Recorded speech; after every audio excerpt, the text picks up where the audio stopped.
गरम गरम कढी अजून पितोय हा. वाडग्यात आहे. मनीषाने छान कढी बनवली आहे.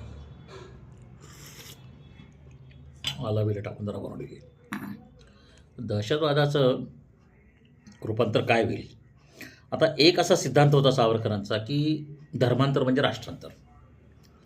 म्हणजे हा कॉन्सेप्ट असा आहे की बाबा मुस्लिमांची संख्या जर वाढली तर ते इस्लामिक देश होणार. आता हे खूप स्वाभाविक आहे. गांधींचं म्हणणं असं होतं की आपण सगळे एकत्रच आहोत आणि त्यामुळे आपल्याला ॲक्च्युली गांधींनी पण हिंदू राष्ट्रच तयार केलेलं आहे, पण ते वेगळ्या प्रकारचं आहे. त्यांनी वर्णाश्रमाला फार विरोध केला नाही. त्यांनी बाकी जातीवितीचे, कारण त्यांचं एक टार्गेट होतं स्वातंत्र्य मिळवायचं. त्यांचं ते ध्येय होतं. त्यांना माहिती होतं खूप प्रॉब्लेम्स आहेत, तर हे टार्गेट पूर्ण केलं पाहिजे आपण. ते त्यांनी केलं. सावरकरांचं म्हणणं होतं की हे काय जमणार नाही, मुस्लिम आहेत तोपर्यंत हा प्रॉब्लेम आहे. त्यांचा एक पॉईंट ऑफ व्ह्यू होता. तिसरा पॉईंट ऑफ व्ह्यू असा होता डॉक्टर बाबासाहेब आंबेडकरांचा. त्या काळात त्यांनी इतकं स्टॅटिस्टिकल सायंटिफिक अभ्यास करून ते एक पुस्तक छापलं. मी 40 वर्षावरती पुस्तक वाचले, थॉट्स ऑन पाकिस्तान. ते म्हणाले तुम्ही हिंदू मुसलमान ट्रान्सफर करून टाका, हे हिंदू राष्ट्र होईल. गंमत म्हणजे हिंदू समाजाबद्दल आंबेडकरांचं इतकं वाईट मत होतं आणि ते तथ्यावर आधारित होतं.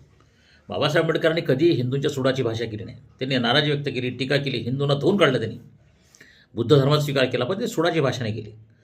पण त्यांनी इस्लामच्या विरुद्ध पण सुडाची भाषा नाही केली. पण त्यांनी हे सांगितलं की हा प्रॉब्लेम असा सुटणार नाही. त्यांचा पॉईंट ऑफ व्ह्यू फार वेगळा होता. त्यामुळे की तुम्ही हिंदूंना इकडे आणा, सगळे जे हिंदू शीख वगैरे जे काय ते नॉन मुस्लिम आणि मुस्लिमांना तिकडे पाठवून देणं, हा प्रॉब्लेम सॉल्व्ह होईल. पण ते प्रॅक्टिकली शक्य नव्हतं, हे लक्षात घ्या तुम्ही. त्यांचा पॉईंट बरोबर होता, म्हणजे त्यांची प्रॅक्टिकल योजना बरोबर होती. मग फाळणी का स्वीकारली गांधींनी? कारण ह्याची बीज फाळणीमध्ये त्याच्या पलीकडे पण आहेत, इस्लामिक आक्रमणात पण आहेत, इस्लामिक धर्मामध्ये पण आहेत आणि भारतीय जातव्यवस्थेत पण आहेत. पण मी खूप जाणार नाही त्याच्यामध्ये. तर त्याच्यात काय झालं नाही, त्याचं कारण असं होतं ना की महात्मा गांधीसमोर एक टार्गेट असं होतं की आत्ता जर मी हिंदू मुसलमान हा विषय घेतला पुढे तर गृहयुद्ध सुरू होईल, सिव्हिल वॉर सुरू होईल. मग हे 5-10 वर्ष चालेल. ब्रिटिश आता खचलेले आहेत, मग उद्या अमेरिकन्स किंवा रशियन्स येतील किंवा भारत आणखीन खंडित होईल. तर जेवढं गेलं आहे तेवढं जाऊ द्या. 400-500 वर्षाचे इस्लामिक राज, ख्रिश्चनांचं राज्य, इंग्रजांचं राज्य, आता आपल्याला जे काही आहे मिळतं आहे ते आपल्या भारतीय संस्कृतीला वाचवणारं राज्य जेवढं मिळेल.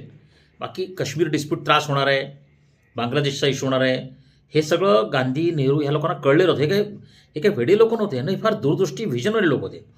तुम्ही सावरकरांच्या नावाने सांगा, कॉम्रेड डांगेच्या, तुम्हाला ज्यांच्या नावाने जे शिव्या घालायची टीका करा, हे सगळे फोरकास्टर्स होते, दूरदृष्टी होती यांना माहीत होतं की आत्ता फार काय आपण करू शकणार नाही, एकाच वेळेस सगळ्या फ्रंटवर लढू शकणार नाही. पहिले स्वतंत्र होऊ द्या, आपली मिलिटरी, आपलं राज्य पहिल्यांदा आपल्याला मिळते, आपला देश. भारतीय लोकांना जे आहे तसं ॲक्सेप्ट करा, पुढची पिढी लढेल. मग आता ते आलं आहे आपल्या अंगावर.